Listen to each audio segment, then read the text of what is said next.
Edenred qui a effectué une plongée abyssale mercredi.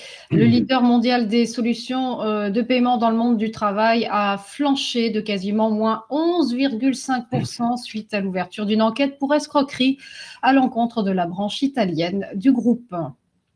Exactement. Alors là, je ne voudrais pas porter la poisse à cette action, mais lorsqu'elle était rentrée dans le CAC, j'avais juste fait remarquer à tous mes abonnés que les dernières entrées dans le CAC s'étaient traduites par des chutes abyssales. Autrement dit, les actions avaient grimpé très très fortement les années précédentes et suite à leur entrée, elles avaient baissé. Ben là, c'est un peu ce qui se passe, alors que pourtant, hein, soyons clairs, tous les analystes étaient vraiment dithyrambiques, presque euphoriques sur la valeur. Ben, c'est une valeur qui a coté 62,37 et qui aujourd'hui peine à tenir les 50 euros.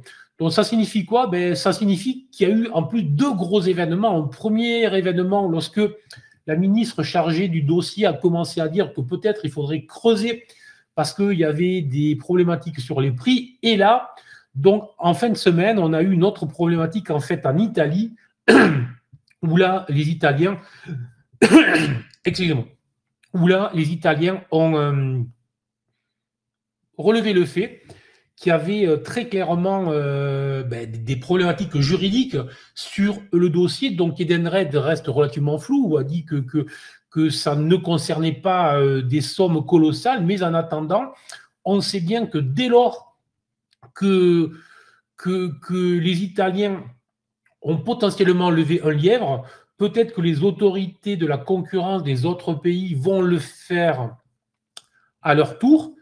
Et en plus, on sait bien que dans un moment où tous les fonds ESR, dont tout ce qui recherche à ce qu'il y ait une certaine éthique, refusent ce type de dossier et donc sont pratiquement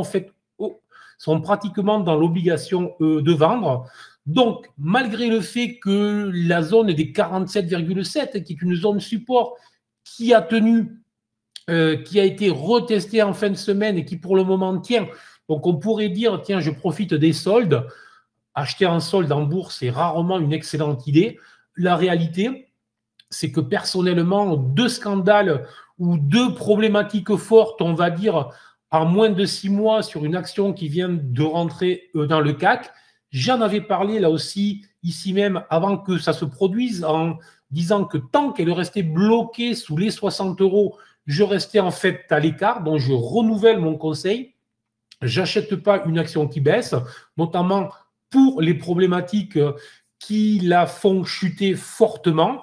Et en cas de retour au-delà de 60, ça voudrait dire plus que probablement que tout serait clair, que les fonds ESR reviendraient sur cette action et que nous pourrions nous aussi revenir. Voilà, donc sous les 60, je reste à l'écart de manière très claire.